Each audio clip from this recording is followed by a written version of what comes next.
All right. Well, hello, everybody. Thank you so much for being here today to watch our presentation. We are Team Fly Fidelity, and we are going to talk about our project Crossroads. So the philosophy behind Crossroads is that we believe travel is a very impactful way to connect with other people and that it should be easy for everybody to do. The objective of the project is to improve the travel planning process so that traveling with friends, family, and other people can be less stressful. And we aim to answer 3 key questions with our research. 1, what are the challenges people experience when they're group traveling? 2, what do the people find most enjoyable when they travel with people? And then 3, what could improve the experience? To start our research, we performed a literature review of some competitor services. So that included apps or different travel agents that are available. And we looked for features that were similar to what Crossroads wanted to achieve. So Google Trips is one we looked at. This is now defunct, but it did offer users an all-in-one travel platform. They could book flights in transit. They could use it to explore destinations nearby, and it had the Google Map functionality built in. You could also pull in users' itineraries that they got from confirmation emails from like a flight booking. The app TripIt is kind of similar. It's a powerful tool for building itineraries, and it allows users to get event notifications that are within their travel itinerary. And it also helps them search nearby points of interest, so there's a discovery aspect. It also can integrate with SAP Concur, which is kind of like a business travel app. And we found that though it was powerful, it was kind of more tailored to solo or business travelers. And travel agents were kind of the best all-around version of planning a trip, but they're not very commonly used anymore. So no major app we focused on was primarily focused on end-to-end group travel management and communication during. So to understand how our users felt, we did initial interviews. We recruited 10 participants to do in-depth, open-ended questions, asking them about their personal experiences when they plan for travel. So we tried to recruit people who had experience with group travel, either with friends or family, although we did have some participants mention that they preferred to travel solo and they wanted to talk about some of the tools and processes that they used. So we recorded their answers as part of one conditional question, so we could see how the solo travel methods compared with the rest. We didn't have any restrictions on participant demographics, so we recruited pretty much anybody. We didn't restrict types of trips or method of travel that they used, so we were really getting a full picture. And we also asked demographics questions, but nothing really had an impact on the outcome aside from the nationality of the person, because they might have used different types of travel apps that were available in their country. Before we finalized our questions, we ran an initial pilot interview with a few non-participants just to use the resulting feedback to refine the scope of some of our questions. So those results were not used, but they were used to structure our interview. We did find ways to clarify in our introduction to our participants that we might need to ask follow-up questions from them to get more specific responses. And the categories we asked about were our introduction and trip planning process, what pain points they experience, social and sharing features they use, and then lastly, itinerary planning. So we'll go over the results of that. Once we completed those interviews, we took some time to note the keywords from the responses, and then we sorted them by the frequency that they were mentioned. And then we used that to construct a word cloud so that we could illustrate the weight and importance behind certain responses our users gave. And from there, we defined 6 major themes that these keywords demonstrated, and then sorted them under each theme. Our largest themes that had the most keywords and the most important to our participants were trip management and exploration. But they did also find importance with group communication and management, expense management, centralization of features, and rewards and personalization. So using these themes, we then developed 3 personas of potential users of Crossroads. Our first here is a frequent group traveler. He enjoys traveling with others, but he doesn't really love the process of planning the trips. He's the type of traveler who would enjoy himself more if the planning process could be split up equally among his group members. He takes a lot of group trips a year, and he needs to be able to communicate with his friends easily. He likes to track his previous trips as well, since he has goals to visit all 7 continents. Nikki represents our solo traveler persona, since we did have participants who expressed interest in that. She enjoys traveling by herself, but she also enjoys immersing herself in new places and meeting other travelers while she's there. Because she travels alone, she can be more spontaneous, and she often decides where to go based on exploration rather than strict planning ahead. She'd like to be able to share details about her trips on social media, but spending time finding what to curate takes up a lot of her time. And then our last profile is of the event planner. So Jacob here likes to travel frequently, and he doesn't mind putting in the extra work to coordinate all of it, as long as it means his friends are able to join him and have a good time. He's highly organized. He has preferred tools he likes to use for planning, and he likes them to be powerful and capable. However, he doesn't really like the current tools and platforms available because they don't give him the level of detail that he's looking for. He likes to focus on making his trips an experience for everyone involved, so he does a lot of planning ahead. From here, we moved into our ideation phase. So after reviewing our benchmarking notes and the themes we derived from our interview quotes, we did 3 sessions of 12-minute ideation. So each team member drafted a short idea or 2 onto sticky notes within our Miro board. And then after the 12 minutes are up, we would then sort the sticky notes into one of our 6 themes. We spent some time grouping sticky notes together that shared similarities or themes that we could relate to each other into specific groups. Then we discussed whether that group constituted its own potential feature or idea. And then after removing duplicates and sorting our sticky notes that could be their own standalone feature, we had about 49 ideas for our idea book. After sorting, we then voted on the idea's feasibility to implement and its uniqueness compared to some of our benchmarked comparisons. If we felt indifferent about either, we abstained from the vote on that idea. So we ended up prioritizing our most feasible and unique ideas as highest. And then using the ranked ideas, we developed some full descriptions and use cases for each one.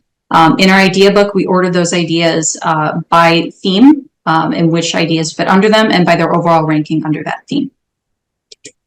Okay, I'll turn it over to Jay for our prototype. Thanks, Mel. So we began development by splitting into groups of ideas between team members to sketch how they appear in the app. And then we also discussed what would work well from the sketches to help develop our architecture, our wireframes, and GUI concepts. So developing our prototype, we had a specific active or past trip details page. The group chat main screen contains a contextual feed of member communication related to the trip and houses feature that involved communicating with trip attendees. The feed can be searched for specific things as needed. A side menu lets users access the poll, packing list, tasks, and more options, and offers some extra features for trip posts that are not available to regular members, such as archiving the chat or creating pinned bulletins. With our exploration and expenses, we had features to help them find places to add to visit on their trip. With expense management, users can keep track of their expenses, split bills with other travelers, and even keep track of their budget. With rewards and trip management, users can see their current points, redeem points, and even share with other attendees. And in trip management, users can see their current trip, past trips, and also create a new one. So the intersection came from a lot of feedback from supervisors as well as capitalizing on user feedback with the problem of connecting with people during trips. The intersection helps to bridge that gap by connecting travelers who are visiting the same destination. The following platform conventions and industry best practice to create a social media environment, which we designed the intersection to be interactive and easy to use. The information architecture demonstrates how all features can be accessed and presented within the app. This diagram focuses on a particular flow from screen to screen to clear points of entry into new screens. For example, Toby might follow this path to log into the app, create his Australia trip, and invite his friends. Then return to the home screen to navigate through the Explore screen to find nearby events. Our diagram indicates what is an element on the screen and an action. Right here, the home screen wireframe. So we wanted the home screen to be centralized as possible, make it a one-stop shop. We have our nav menu that has 5 buttons: home, search, trip management, and group communication, along with account. So exploration takes up a significant portion of what makes our app stand out, and we wanted to be reflected in our wireframe. So here users have control and freedom and match between system and the real world. They can also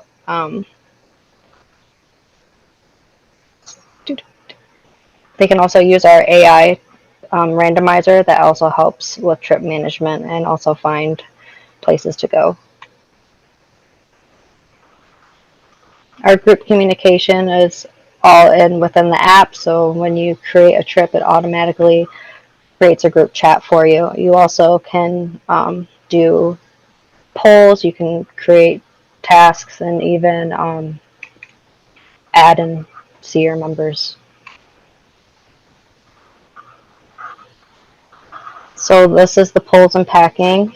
This is also implemented within the chat, so you can create polls to help groups make decisions, as well as you can create a packing list and share it amongst your group.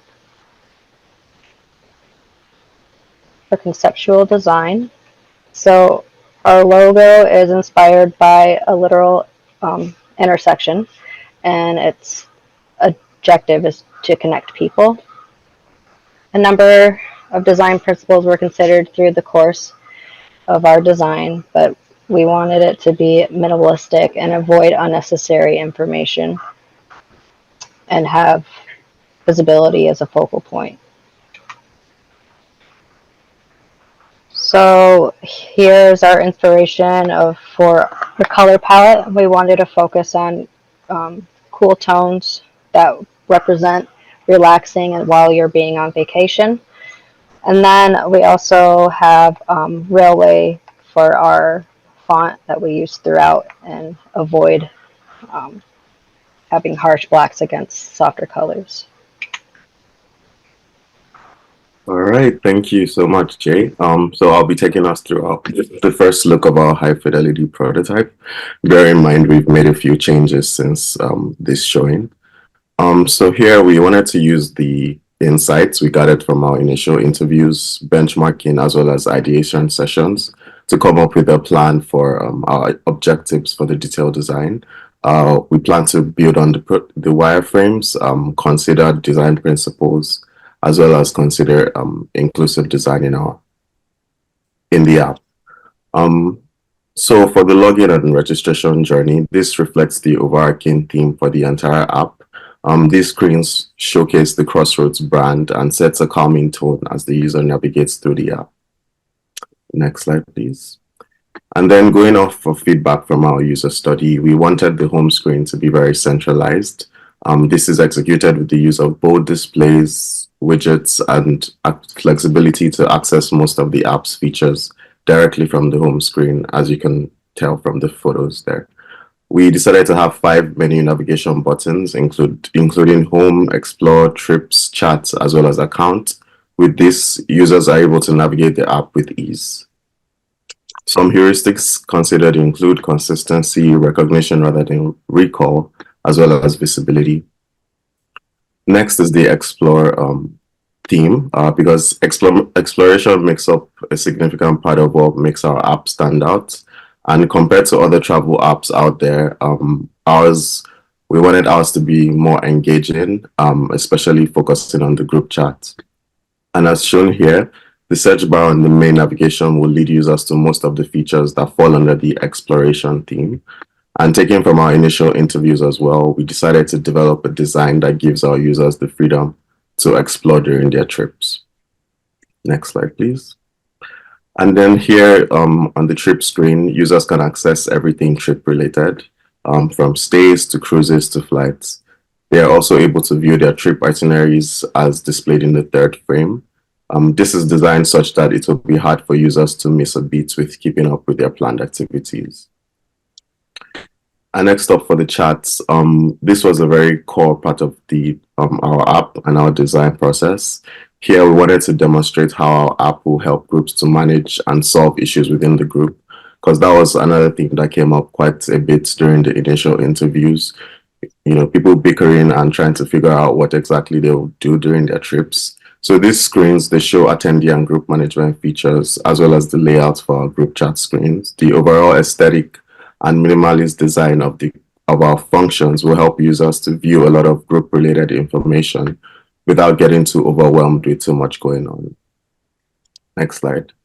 So here is an extension of the group management features. We have the packing lists and polls as well, which, as we may know, help with group decision making. The further right, however, are setting screens which users can access from the hamburger menu. Excuse me. And then for expenses, we wanted an expense feature that can be accessed directly from the home screen, as well as within trips and group functions. With this feature, users can easily tell how they are doing with their agreed budget. They can also get to see a chart showing how their money is spent, because we've all been there on a trip where we may end up spending more than we need. So this will help us, keep track of our expenses. And then for the intersection, which is our social media feature within the app, leveraging on recognition rather than recall, this means we incorporated gestures and themes that are common with mainstream social media apps, things like the Tinder swipe, matches, like and unlike, comment, and so on. Users can access the intersection from the home screen widget, and we wanted to emphasize user security as well. So further along the presentation, we'll do a live demo. You can see how you can turn that on and off, just because we want to be safe in these foreign locations. Next slide, please. And then AI, keeping up with the times, we wanted to have an AI chatbot that will help travelers make better decisions. Like here in the screen, our persona, Toby, is trying to figure out something nice for his group to do for the evening. And the chatbot replies with 3 different options he can use. And now Mel will play the user stories we have.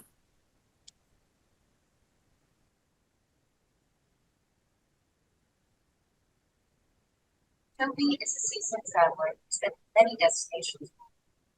He knows what it takes to plan a trip by himself or with friends. However, he knows from experience that it takes a lot of time and effort, and it's his least favorite part of traveling.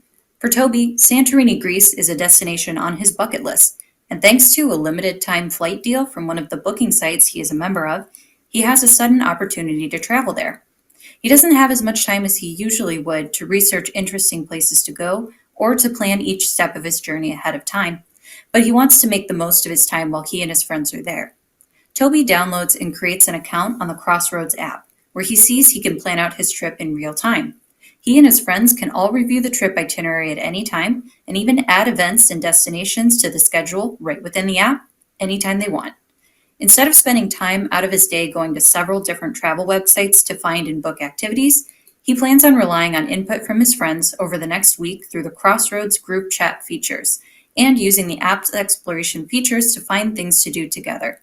Toby has made many friends on his travels, but he sees that the Crossroads intersection feature allows him to see other travelers where he will be, making it easier than ever to meet new people while he's away from home.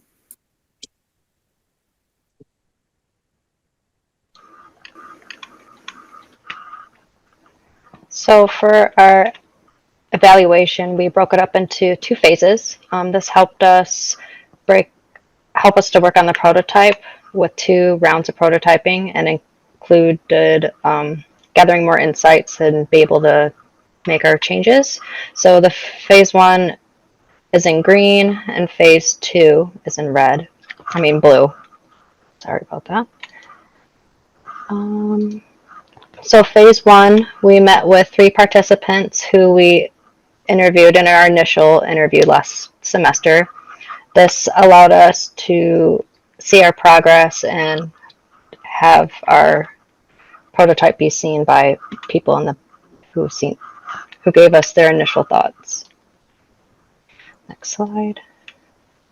So in the follow-up interview, we had 2 major sections. We had overall impression of the app, and then had them rank their tasks of being rank the experience, 1 being least intuitive and 10 being the most. what part of the tasks were best and to be improved, and if it was clear or intuitive enough.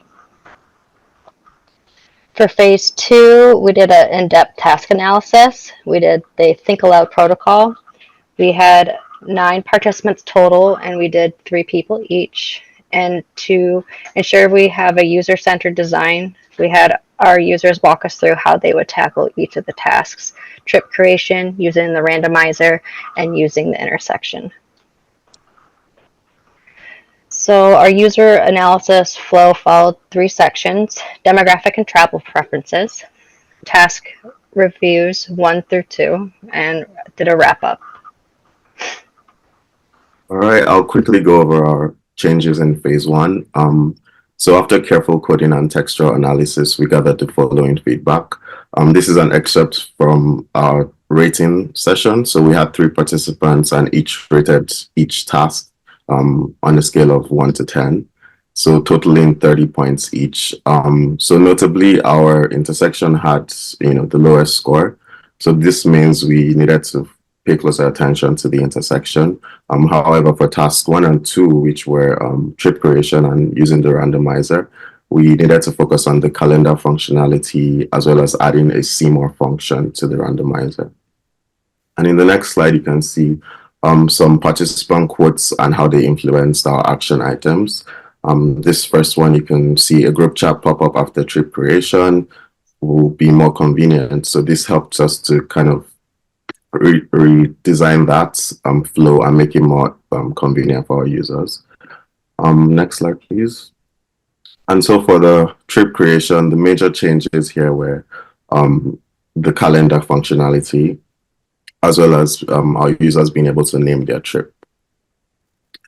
And then for the randomizer, you can see in the photo over here, the see more, and then users are able to scroll and then click on those cards to find out more about the results. And then finally, the intersection, the feedback we got from one of the users was that he thought those icons up top were people. So once he clicked on them, he was surprised to see like there were other people and not more people like the person in the photo. So we took that feedback and changed those categories to icons, representing our users who are able to host, visit, or users who want to meet up at a point. And I'll hand it over to Mel, who will talk about phase 2 change. Thank you, Shay. So I'll go over our next iteration phase from phase 2 results. So after going through the Think Aloud results, we created a list of action items our participants voiced concern about when they were performing each task. And that allowed us to take our participants' insight to improve the experience even further. So for our trip creation, we added larger click areas so that it was easier to hit some of the buttons and icons on the screen that we had since they were sort of small. We also added the ability to create a description within the prototype itself, so that made the flow happen a little bit easier. And then users are also now able to use the calendar to actually set their desired date and see the results. For the randomizer, we didn't have to change too much. We did add a proximity indicator showing the distance between the user and the destination they were looking at, as well as hyperlinks to the address of the location, which would allow the user to open the address in a chosen navigation app. And then the changes made to the intersection focused on intuitive usability. The homepage has a more simplified menu, as well as adding the ability to post to the feed, which was not included before. The ability to open the swipe list for all user categories, since that did confuse people. They didn't know the difference between hosting, visiting, and rendezvous. And the swipe interface was also simplified to just having a left and right swipe and buttons near the bottom. Notifications when you match now allow the users to jump right to the match list or send a meetup invite right from the match list itself. Okay, and Shay, I'll turn it over to you if you want to grab the screen to share. All right, I'll just quickly go over that, seeing as we don't have much time left. But over here, you can just quickly see what the screens look like. I'm gonna start from the opening screen, sign in, and then once you land here, the intersection is turned off for security reasons, and then the user is able to, select if they want to share their location. Here is just a quick widget going and seeing a quick snapshot of the intersection and users nearby.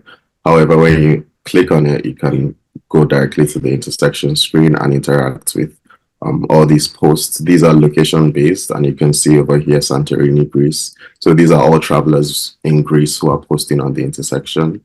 And you can also create your own posts. And over here, when you click on this, you're able to now go to our match swiping screen, so to speak.